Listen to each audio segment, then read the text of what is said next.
This is the Rich Dad Radio Show. The good news and bad news about money.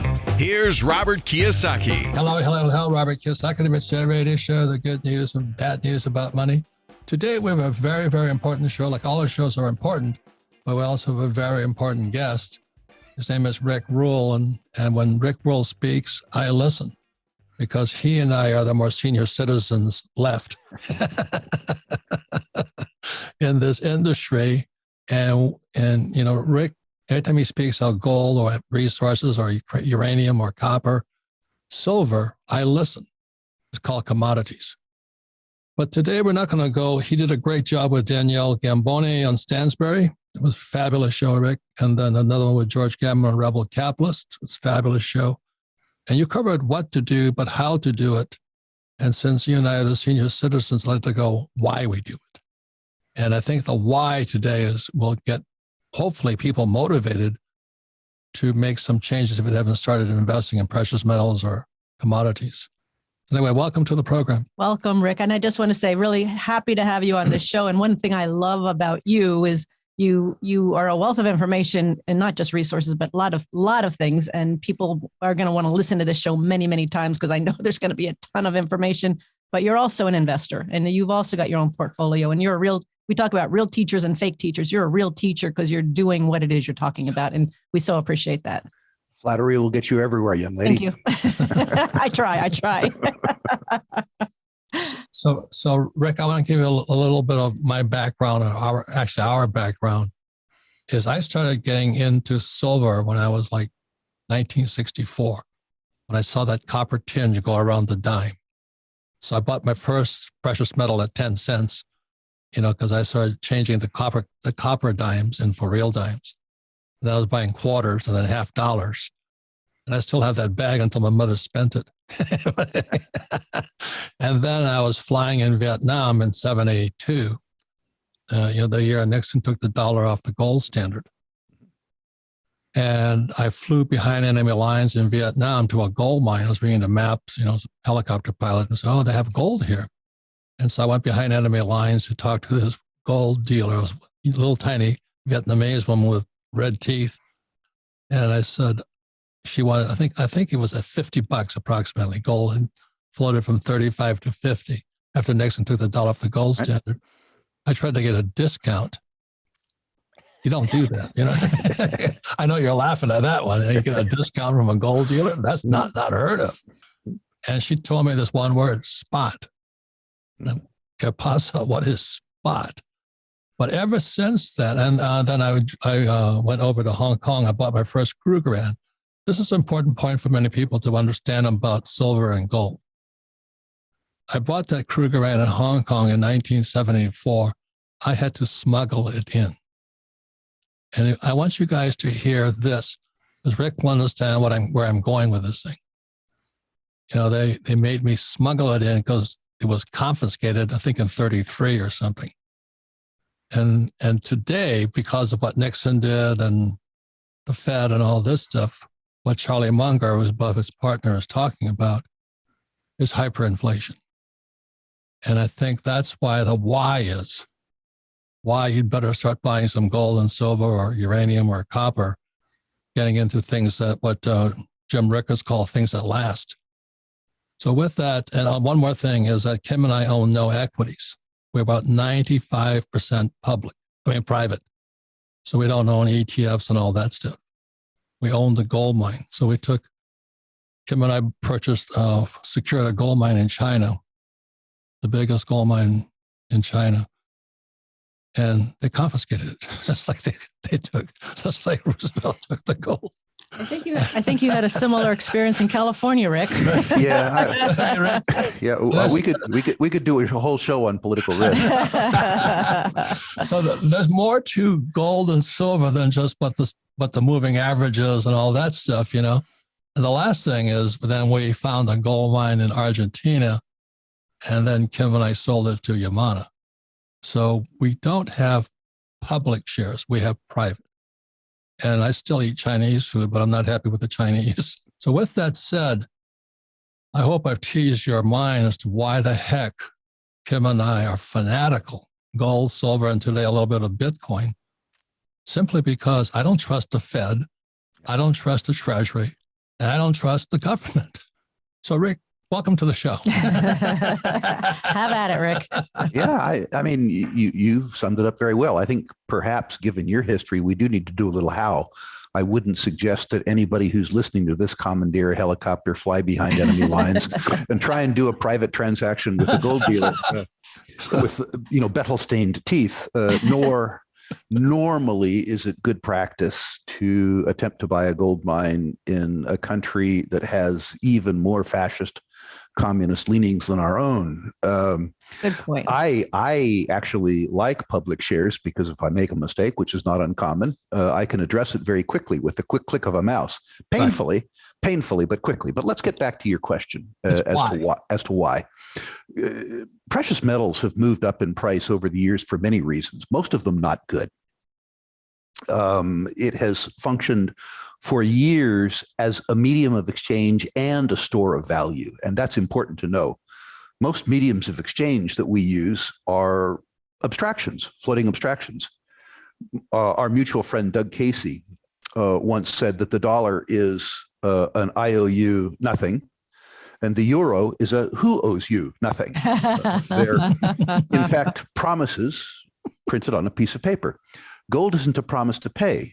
It's payment in and of itself. It has value separate and apart from a medium of exchange, which is important to know. You mentioned trust. If you acquire gold that you are relatively certain is what it purports to be, you don't need to trust the counterparty. It isn't a promise to pay, it's payment. And when you use that, yes. Rick, can we explain what a counterparty is real quick? A counterparty is the person who sold you the gold or who you sell it to. It's the other part in a transaction. Right. When you go to the grocery to buy bananas, the grocer is the counterparty. Right, or if you lend money to your friend. Yep. And they'll pay you back. That's the counterparty. Yeah, the important thing about gold and silver is that they aren't checks or they aren't fiat currency. They're payment in and of themselves. Right. And in periods of time when there are various forms of turmoil, war would be an example, and social trust is very low, precious metals do very well. Right. Now, my own experience has been that the global perception of geopolitical risk, which is to say war, isn't a long-term impactor on precious metals prices, unless the war impacts you. If you were a Vietnamese person, wanted to leave Vietnam, got off on a boat, gold was worth a lot more to you than Vietnamese currency. But I saw that too. They were buying the gold leaf and they were trading dollars for gold leaf. I said, why are they doing that? Because they're smarter than you. That's why. Oh, that's right. That's right. What does move precious metals prices in my lifetime has been investors and savers' fears of the depreciation of their savings and investment instruments denominated in fiat currencies, but particularly, even on a global basis, denominated in US dollars during periods of time when there have either been negative real interest rates or the threat of negative real interest rates, either as a consequence of low rates or high inflation, or both. Gold has done very well. And when you ask about why right now, I would suggest that there are 5 reasons why people need to be afraid of the maintenance of their purchasing power in conventional instruments, and why I think that gold and silver, are much more likely to do well than poorly. If I may, I'll list them. People often say to me, Rick, when will you sell your gold? Well, when the reasons to own it go away, the gold will go away. So I'm going to give you 5 reasons why I think gold will increase in price. And when those reasons are satisfied, then I'll sell my gold. It's a real simple answer. So let's do them. Quantitative easing, which is a real fancy word for counterfeiting. If you issued Kiyosaki's and went around and tried to spend them in Arizona or wherever you are, that would be a felony. And they would plant you in a slammer. But if you were Congressman Kiyosaki, there you go. Then this would be a highly popular policy. something for nothing and you would be reelected forever. Yeah, Congressman sounds good. Listen, I'd be for it. I think you'd be a ball there. At any rate, it has been estimated that 30% of all the US dollars in circulation have come into circulation in the last 30 months. Now, clearly, this isn't to accommodate economic growth. The economy isn't 30% bigger than it was 30 months ago. There wasn't need for liquidity to manage a buoyant economy.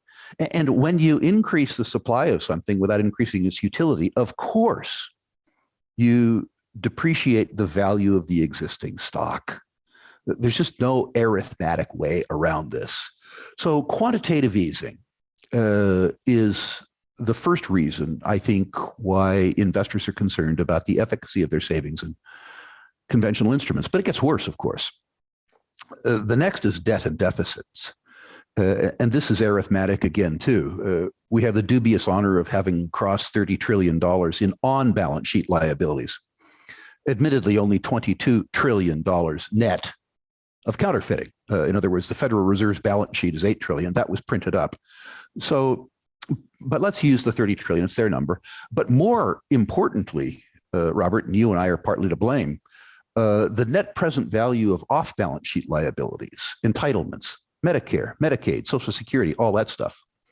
Not some cranky old libertarian, but rather the Congressional Budget Office suggests that the net present value off-balance sheet liabilities of the U.S. government, not state and local governments, just the federal government, is $120 trillion.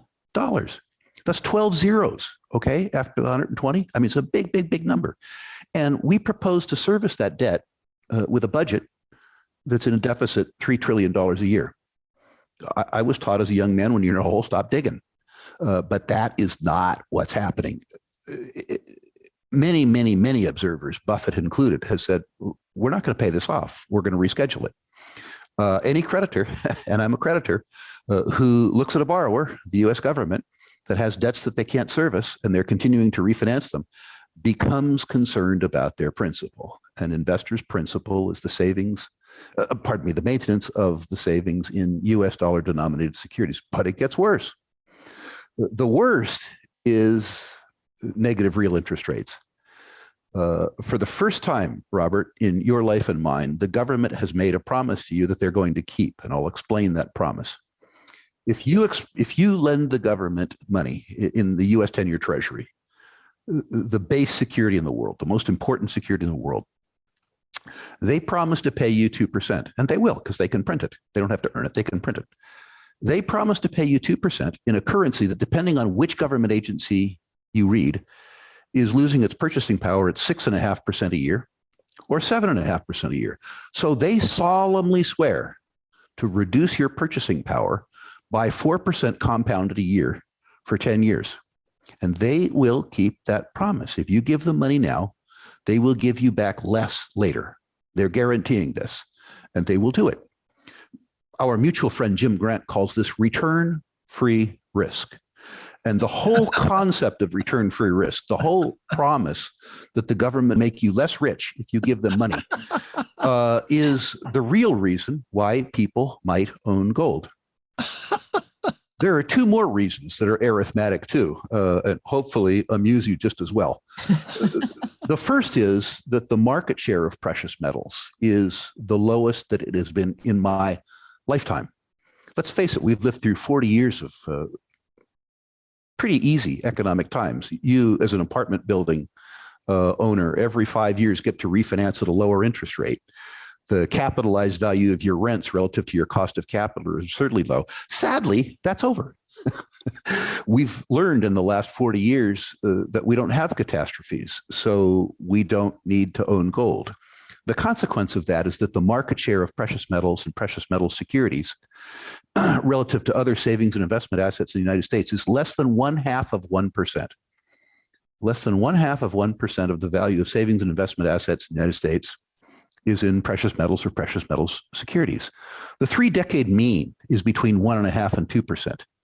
So if demand was to return to mean, not go crazy like it did in the 70s, Robert, when you learned about the gold trade, if the demand for precious metals returned to mean, demand would triple or quadruple. And there's one more that a lot of people overlook, and that is that after 40 years of really beatific economic conditions, the biggest investors in the world, the pension funds, the endowments, the insurance companies, operate on an asset skew that's roughly 60% equity, 40% debt.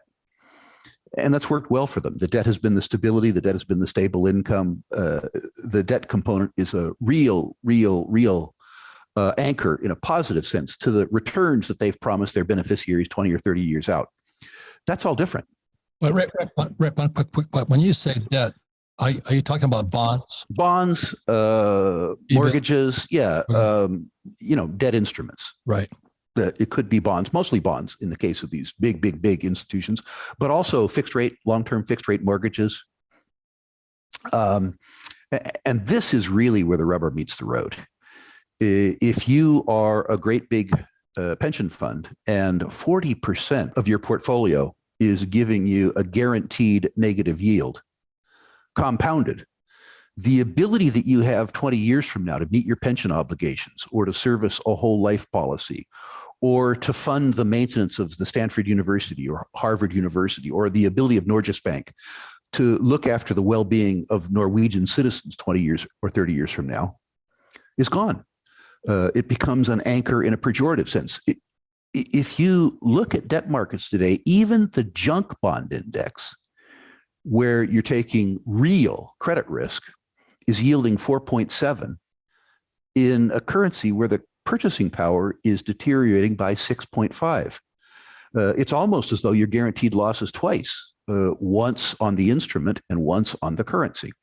And I believe that you're going to see fairly massive disintermediation out of bonds and debt instruments by the largest institutional investors in the world because they have to do it to fulfill their mandate. I'm not suggesting that 40% of their assets are going to go into gold. That's not going to happen. But if you are leaving an asset class, that's called disintermediation, because of your fear of inflation, it is logical that some of the money that you take out of one asset class goes into an asset class that has a millennium-long track record for protecting you against the depreciation and deterioration of the purchasing power of fiat instruments. And those 5 reasons for me are the why. It's all arithmetic. I don't have to get into the sort of old hoary gold bug narrative. Right. It's just simple arithmetic.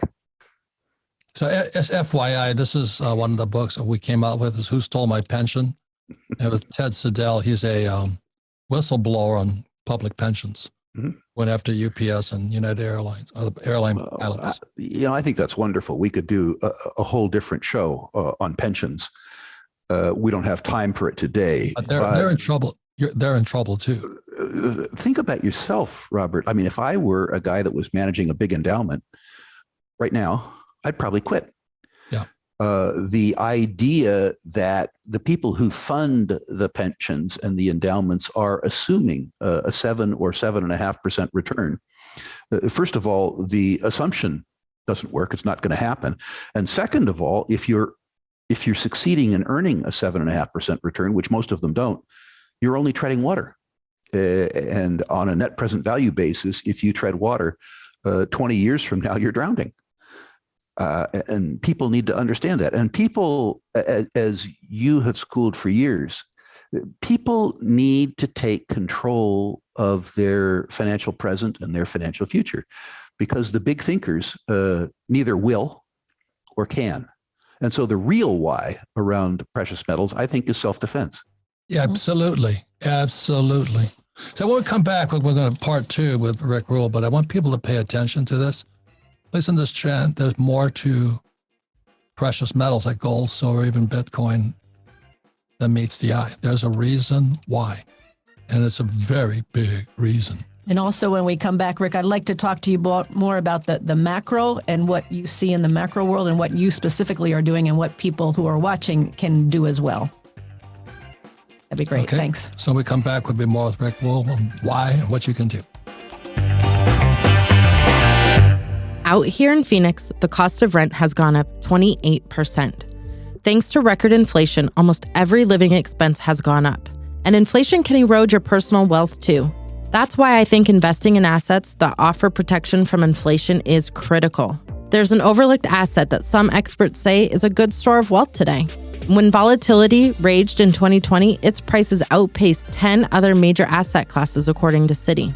This investment isn't gold or some type of stock or bond. I'm talking about blue chip art. In fact, blue chip art prices outpaced S&P 500 by 164% from 1995 to 2021. And thanks to Masterworks, you can invest in million-dollar art.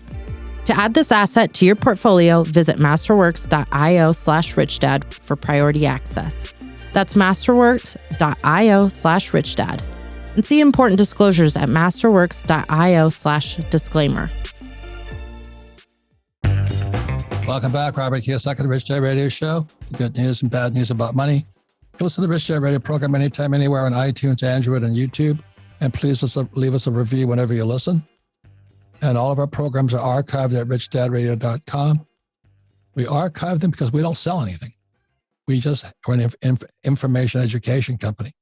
So if you have friends, family members, especially business associates who need to hear this message, go to richdadradio.com and pull up Rick Rule. Again, this is March 2022. And to find out why you might be in trouble financially if you don't own precious metals. Any comments, Kim? Yes, well, I'd love to hear, Rick, I'd love to hear your take on the macroeconomics with everything happening in the world. We've got Ukraine, you've got Russia. Can I ask one real minor question real quick? So, Go ahead. Okay. Go ahead.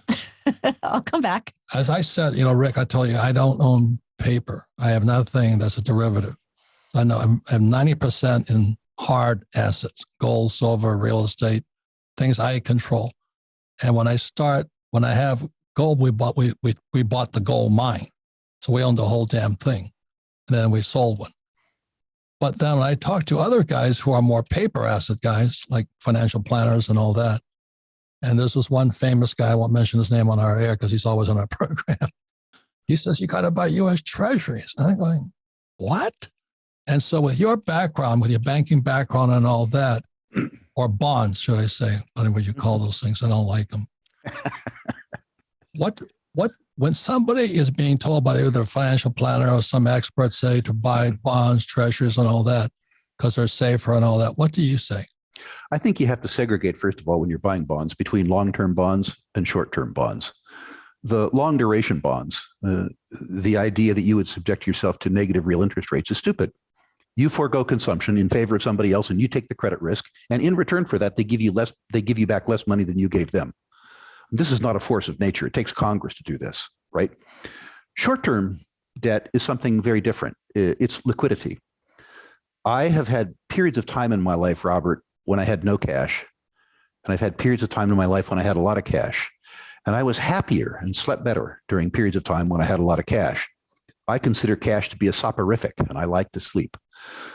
From the point of view of a financial plan, cash, liquidity, gives you the means and might give you the courage to take advantage of a circumstance where there was a liquidity shortage.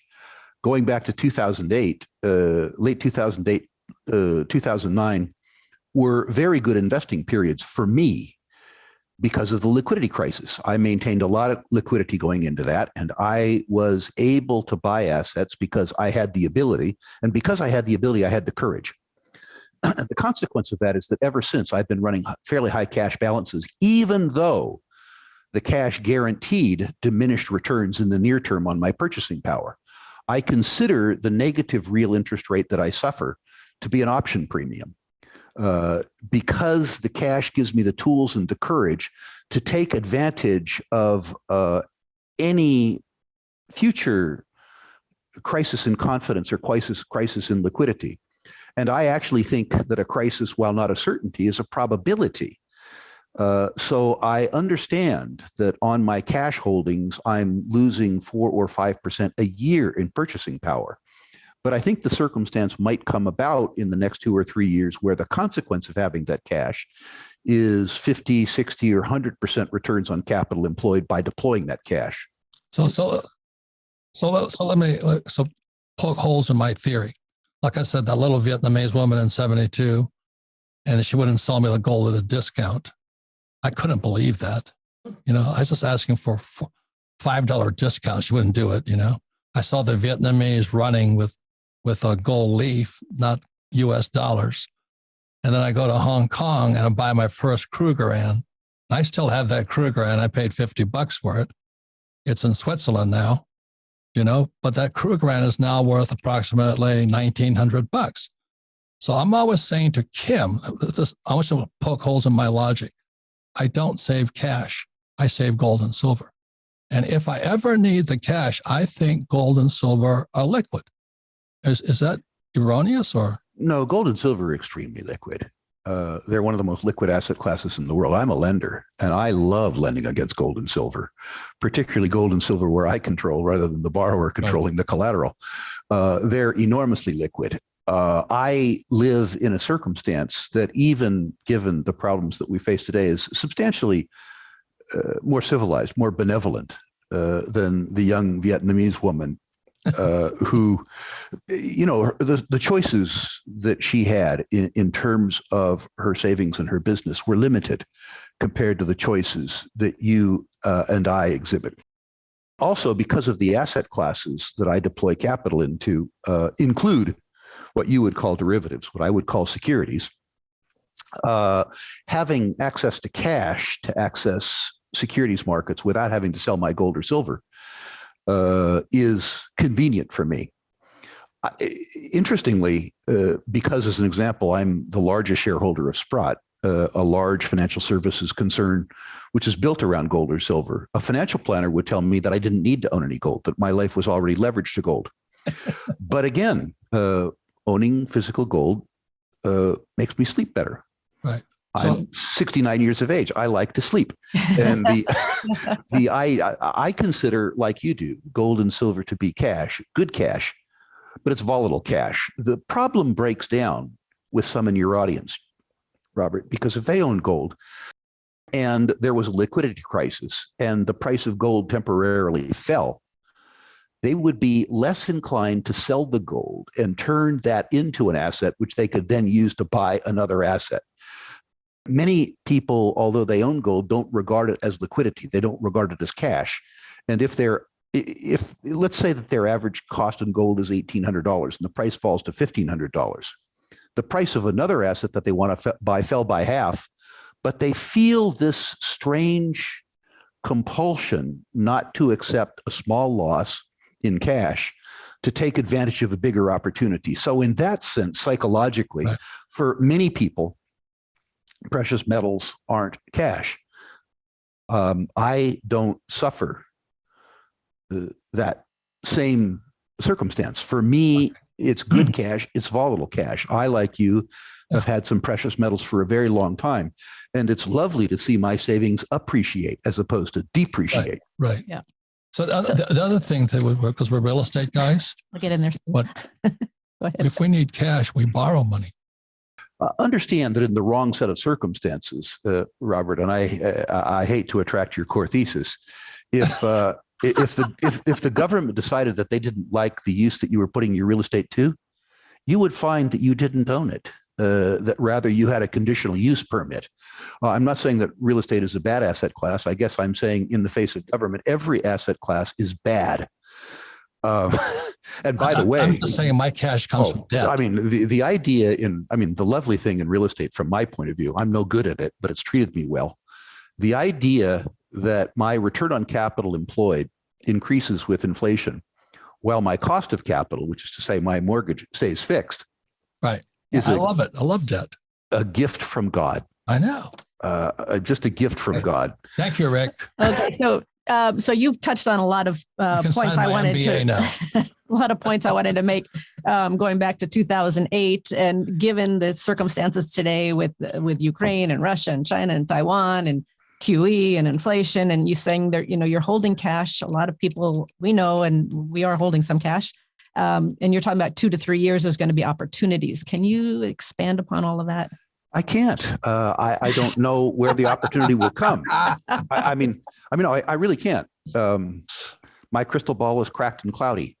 I know that we've come off a 40-year period that has been as benign as any 40-year period in human history.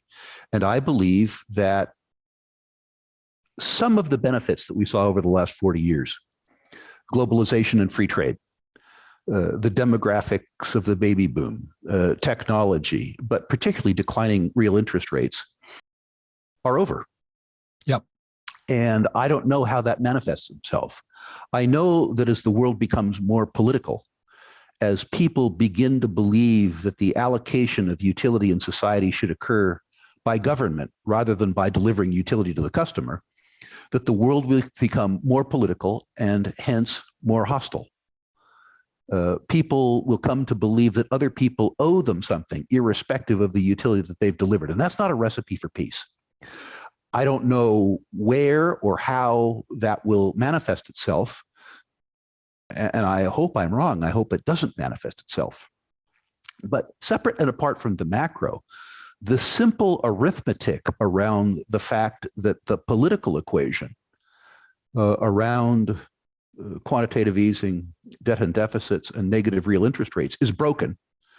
It tells me that I can't rely on other people. I can't rely on the big thinkers. I can't rely on the government.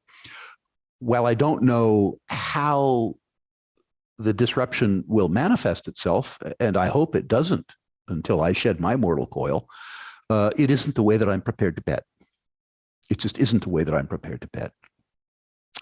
For me, we have geopolitical problems with the Russians. That doesn't mean that we shouldn't talk.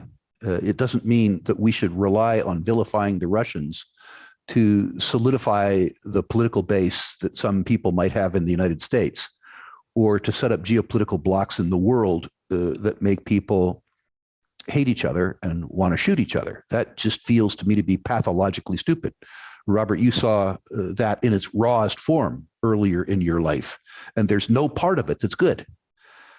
And I'm not suggesting that we're headed towards broader military conflict. I'm only saying that in a world where assets are allocated because a group finds that they can vote themselves benefit to the detriment of another, that the ending is not happy.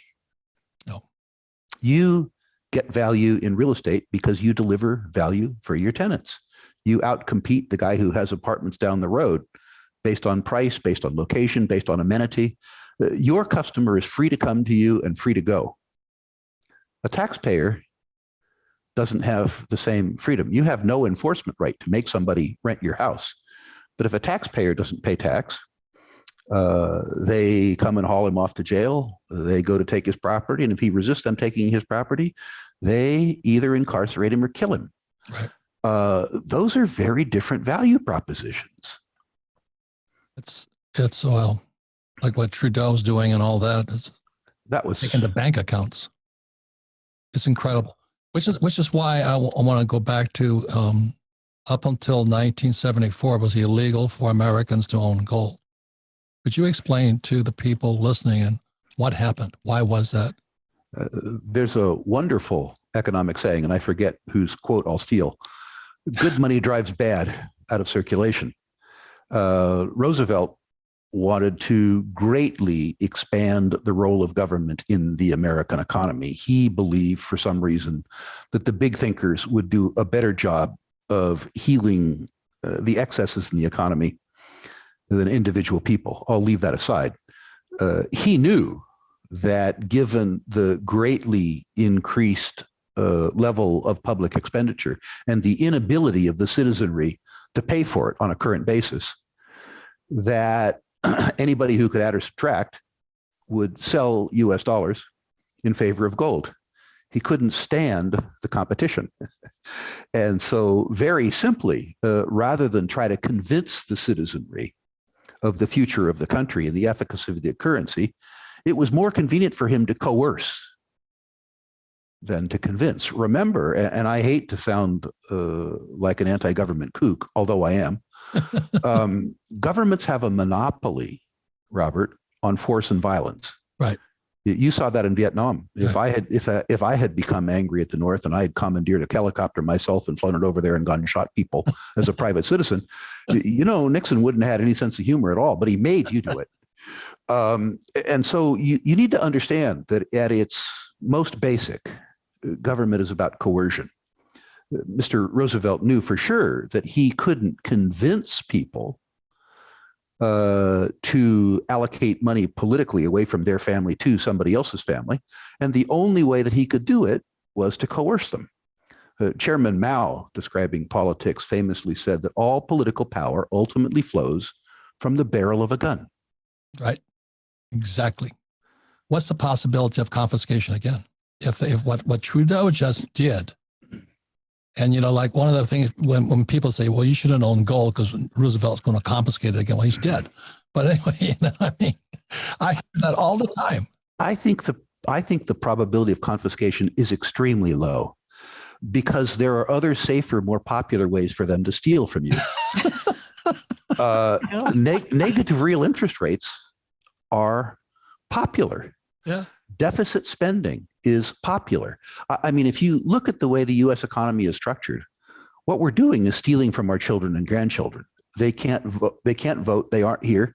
Inflation and debt and deficits. I mean, the economy that we have now is a circumstance where we're eating our seed corn. We're stealing from the unborn. And that's extremely popular. So the powers that be don't have to steal your gold. They can sell you treasuries where you sign up voluntarily for a guaranteed loss and you're happy about it.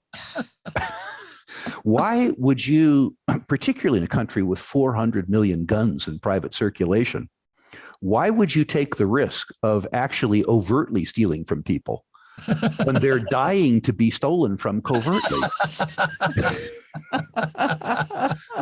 Oh gosh. Okay, I do have one final point. Yes, ma'am. In your interview with George Gammon, you were talking about inflation, and this is like I want a warning to our listeners. You said it's not a big deal right now to the average person because they haven't been bitten yet. What do you mean by that? Well, and what do you see coming with inflation? Again, it's an argument for gold and silver. Robert is my vintage. So if he dials himself back 50 years or something, I know, a pleasant thought. Through the 50s and 60s, we had a very benign economic circumstance coming off of World War II, wonderful demographic boom, lowering interest rates, U.S. hegemony. I mean, a wonderful, wonderful, wonderful time. And then as now, we had government overreach. We tried the war in Vietnam, didn't work out so well. We tried the war in poverty. We lost that one too. And we were trying to finance guns and butter in a circumstance where the government couldn't raise tax. And the consequence of that, not surprisingly, was inflation. They devalued the currency because although the warning signs were all over the place in 68, 69, 70, actually 67, inflation was higher than the yield on the treasuries. But because people hadn't been bitten by inflation, although they noted it, they didn't fear it. It wasn't until the 73 or 74 when people had gone through 4 or 5 years where the cost of living increased substantially faster than their savings did or their salaries did, when their lifestyle was actually really impacted by inflation, that the specter of inflation, rather than becoming interesting, became terrifying. And I think we're in precisely that circumstance today. You talk to the average sort of person in the street, or for that matter, the average congressman, and you say the economy is growing if it's growing at 0.5%. The savings rate on the U.S. 10-year Treasury is at 2%, and the depreciation of the purchasing power is either at 6.5% or 7%. This doesn't end well. No. And the conversation to most people is academic because it hasn't hit them yet. They can be angry at the increase in gas prices, but they haven't experienced the cumulative and compounding effect of inflation that we experienced in the decade of the 70s, where people over time experienced a meaningful deterioration in their standard of living. While I'm on this rant, the other thing that people don't understand, when they calculate CPI inflation, this amazing Consumer Price Index, yeah. Yeah, they don't include tax. Yeah. Now, Robert, if I didn't have to pay the tax, I wouldn't bitch so much about the index. But the idea that the cost of government isn't one of the factors in my cost of living just astonishes me. And yet there's this discussion of the CPI and inflation around the country with no discussion in the increase in income tax, property tax, excise tax, ad valorem tax, sales tax.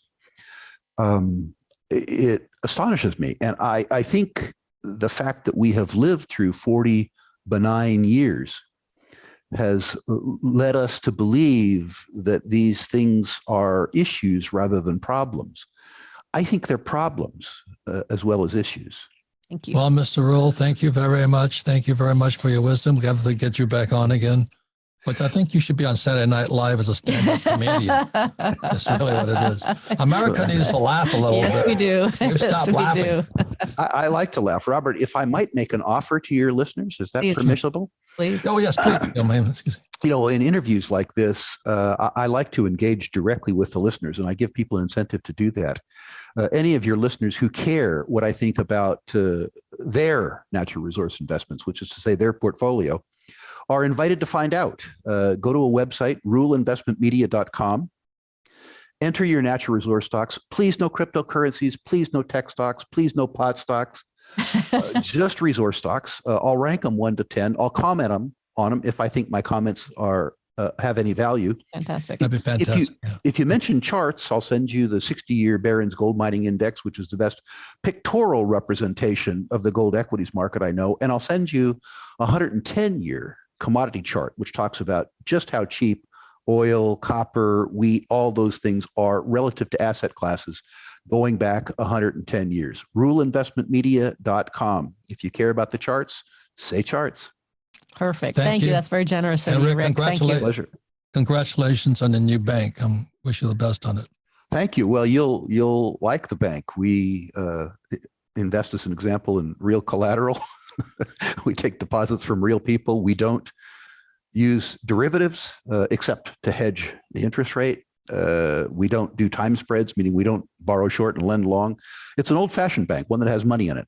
How do people learn about your bank, Rick? If they care about the bank, when they email me about the rankings, just say bank.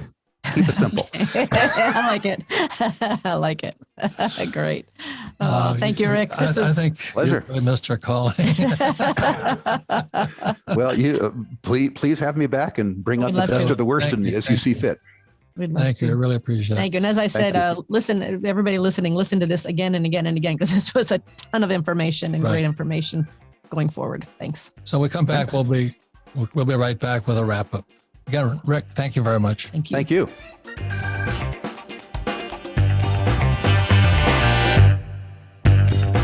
Welcome back, Robert Kiyosaki, the Rich Dad Radio Show, the good news and bad news about money. Once again, listen to the Rich Dad Radio program anytime, anywhere, iTunes, Android, and YouTube, and please leave a comment. All our programs are archived at richdadradio.com. We archive them so you can listen to it again with friends, family, and business associates. This is a very important show because we're heading for some very, very turbulent times ahead. Any comments, Kim? Well, I just, after, we talked to so many people and the subject is very serious and going forward, the future is very serious. So if I feel really good after laughing throughout this, and I think Rick is a stand-up comedian, but he made it so simple and he brought the humor, although you laugh and you go, oh crap, that's really true. It's like, but this was a fabulous show. And I have the utmost respect for Rick Rule and his study and his all of his resources. And I would recommend, and I'm going to check this out, ruleinvestmentmedia.com to get your analysis of your resources, and then go to bank and learn. I want to learn about this bank. I want to find out about this bank because as you and I know, we do not trust our banks. So I'd like to put my money where I can trust the people behind it. And final words I'm going to pass on from Jim Records. I've been buying silver since 1964. It was 10 cents for a dime, 25 cents for a quarter, $50 for a $50. And then I started buying my first gold in 1972. I've never spent any of it. Well, my mother spent my silver. Yeah. And we did trade in some silver to buy our first personal residence. Right. That's right. Yeah. That's right. So silver and gold are liquid. But this is what Jim Rickard says. He says, everybody wants to wait until the price moves. And he says, when it moves this time, you might not be able to get any. I mean, he's serious about it. And since that we're in the mining and gold and silver industry, we know the supplies are short. And there's so much money sitting out there ready to move. So today, this is March 2022, silver's about $25 an ounce. It's $50. I mean, it's 25 off its all-time high of 50. And gold's around 1,900, estimated to go around 2,800.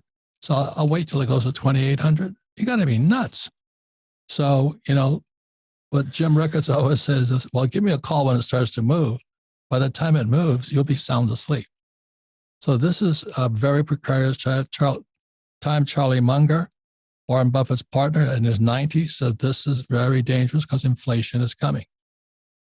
Here. The terrible was going to accelerate. This is Weimar Republic, the German, what brought Hitler to power in 1933.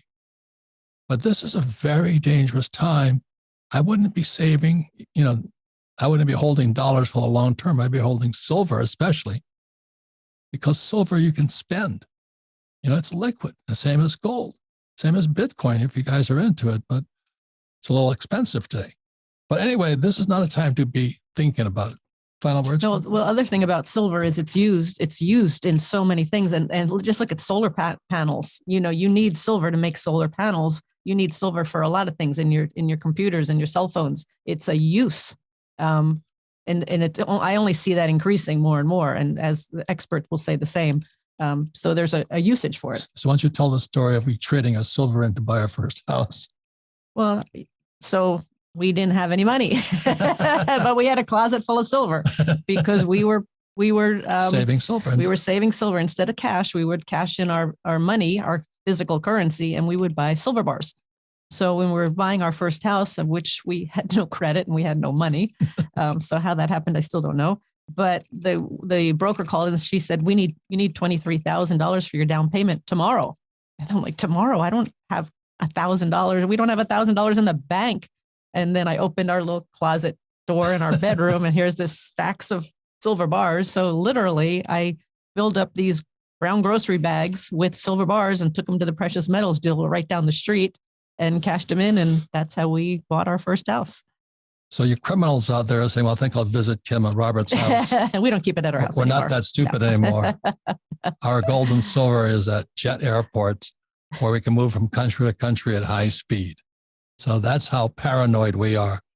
So as Rick Rolls said, Doug Casey and I make him look like a liberal or something. Like a moderate conservative. Doug Casey he's worse than I am as a pessimist, but he's made a lot of money traveling the world with gold and silver and resources. Final words, Sarah. Final words, as Kim mentioned, I didn't expect this to be a comedy episode, but I'm actually thankful that it was, because if you're not crying, if you're not laughing, you're crying. Right. So, right. And appreciated how simple he kept what his message, and I really appreciated that. But it will still be an episode we have to listen to again because it's a lot. We covered a big subject today. Yeah, his 5 reasons, a ton of information in there. Yep. And if you want more sophistication, go to George Gammon's interview with Rick Rule, the Rebel Capitalist, because they go over my head. I just want to know how many ounces, how many silver coins do I have? That's all I care about. And Danielle Gamboni of Stansbury did a great job interviewing Rick Rule also. Yeah. So he's worth listening to. He's become one of our staples, I think, around here because I really enjoyed his perspective. So I'll include in the show notes for our listeners the details about how to access his website to get his offer. That's realinvestmentmedia.com, but I'll include everything in the description. Perfect. So personally, it's pretty interesting. Oh, yeah. It's an interesting subject, isn't it? Definitely. And it's not our typical gold and silver, people we've talked to in the past. He actually explained how, that is important. So. And Kim and I did build a gold mine in Argentina and in China, and I didn't attend the Chinese Olympics this year. You didn't get an invite. Your invite was lost in the mail. And you don't have to even go that far, because Rick talks about the gold mine in California, and he had a similar experience. So and it's the whole world is very political right now. Please listen to this. The governments are interested in gold and silver. So should you. Thanks for listening to the Rich Dad Radio Show. Thank you.